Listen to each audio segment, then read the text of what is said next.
Sahabat setia Gowor yang dikasihi Tuhan, Shalom. Hari ini adalah Selasa dalam Pekan Suci 26 Maret 2024. Hari ini kita akan bersama-sama merenungkan firman Tuhan yang diambil dari Injil Yohanes 13 ayat 21 sampai dengan 33, dilanjutkan ayat 36 sampai dengan 38. Kita siapkan hati kita. Terpujilah Kristus Tuhan, Raja mulia dan kekal. Salam ya Raja kami yang setia kepada Bapa. Engkau dibawa untuk disalibkan, tidak membuka mulut seperti domba yang dibawa ke pembantaian. Terpujilah Kristus Tuhan, Raja mulia dan kekal. Tuhan bersamamu dan bersama rohmu. Inilah Injil suci menurut Yohanes. Dimuliakanlah Tuhan. Di dalam perjamuan Paskah dengan murid-muridnya, Yesus sangat terharu lalu bersaksi, "Aku berkata kepadamu, sesungguhnya seorang di antara kamu akan menyerahkan aku." Murid-murid itu memandang seorang kepada yang lain. Mereka bertanya-tanya, siapakah yang dimaksudkannya? Seorang di antara murid-murid Yesus, yaitu murid yang dikasihinya, bersandar dekat kepadanya di sebelah kanannya.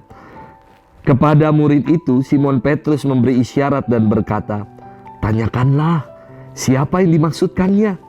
Murid yang duduk dekat Yesus itu berpaling dan berkata kepada Yesus, "Tuhan, siapakah itu?" Jawab Yesus, "Dia adalah orang yang kepadanya aku akan memberikan roti sesudah aku mencelupkannya." Sesudah berkata demikian, Yesus mengambil roti, mencelupkannya dan memberikannya kepada Yudas, anak Simon Iskariot. Dan sesudah Yudas menerima roti, ia kerasukan iblis. Maka Yesus berkata kepadanya, "Apa yang hendak kau perbuat, perbuatlah dengan segera." Tetapi tidak ada seorang pun dari antara mereka yang duduk makan itu mengerti apa maksud Yesus mengatakan itu kepada Yudas. Karena Yudas memegang kas, ada yang menyangka bahwa Yesus menyuruh dia membeli apa-apa yang perlu untuk perayaan itu atau membeli apa-apa kepada orang miskin. Yudas menerima roti itu lalu segera pergi. Pada waktu itu hari sudah malam. Sesudah Yudas pergi, berkatalah Yesus, "Sekarang anak manusia dipermuliakan dan Allah dipermuliakan di dalam dia. Jikalau Allah dimuliakan di dalam dia, Allah akan mempermuliakan dia juga di dalam dirinya dan akan mempermuliakan dia dengan segera. Hai anak-anakku, tinggal sedikit waktu saja aku bersama-sama kamu. Kamu akan mencari aku, dan seperti telah kukatakan kepada orang-orang Yahudi, ke tempat aku pergi tidak mungkin kamu datang. Demikian pula aku mengatakannya sekarang kepada kamu." Simon Petrus berkata kepada Yesus, "Tuhan, kemana engkau pergi?" Jawab Yesus, "Ke tempat aku pergi engkau tidak dapat mengikuti aku sekarang, tetapi kelak engkau akan mengikuti aku." Kata Petrus kepadanya, "Tuhan, mengapa aku tidak dapat mengikuti engkau sekarang? Aku akan memberikan nyawaku bagimu." Sahut Yesus, "Nyawamu akan kau berikan bagiku? Sesungguhnya aku berkata kepadamu, sebelum ayam berkokok, engkau akan menyangkal aku 3 kali." Demikianlah sabda Tuhan. Terpujilah Kristus. Sahabat setia Gowor yang dikasihi Tuhan, Shalom. Saya kira saudara-saudari semua beda loh antara yang namanya nubuat dengan prediksi. Kalau prediksi itu dia meramalkan sesuatu berdasarkan logika dan dengan perhitungan-perhitungan manusiawi. Dan bisa jadi prediksi meleset. Contoh ya, diprediksi akan turun hujan. Ternyata beberapa waktu yang lalu diramalkan Jabodetabek akan dilanda hujan badai. Dan ternyata prediksi juga tidak terjadi. Berbeda dengan nubuat. Nubuat adalah ilham dari Allah yang diserukan mendahului sesuatu kejadian. Nah, nubuat itu berakar kata Ibrani nebuah.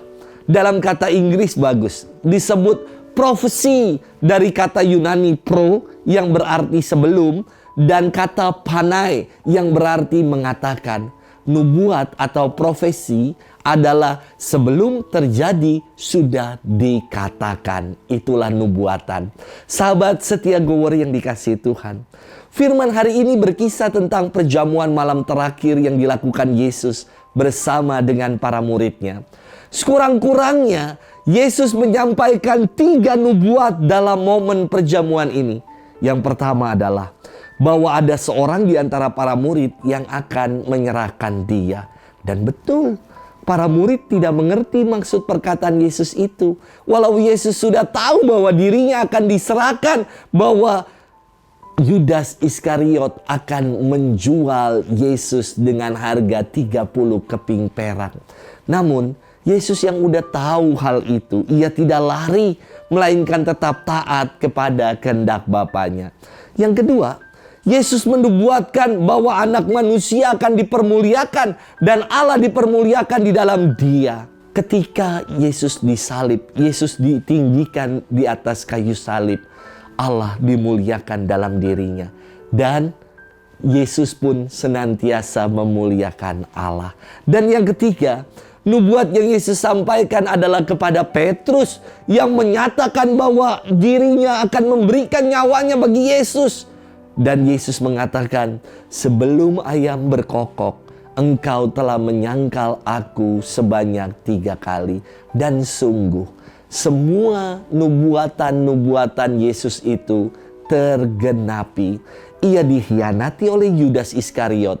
Ia dimuliakan melalui sengsara, wafat, dan kebangkitannya. Dan Petrus yang menyangkal tepat sebelum jago berkokok. Sahabat setia gower yang dikasihi Tuhan, jangan jadi pengkhianat dan penyangkal dalam kehidupan ini. Sebab Allah sungguh-sungguh dimuliakan dalam diri Yesus. Mari kita senantiasa mau mengikutinya dengan sepenuh hati. Mengikuti jejak Kristus berarti juga mau dan rela untuk memikul salib Tuhan dalam kehidupan. Selamat bermenung dan Tuhan memberkati kita selalu. Dalam nama Bapa dan Putra dan Roh Kudus. Amin.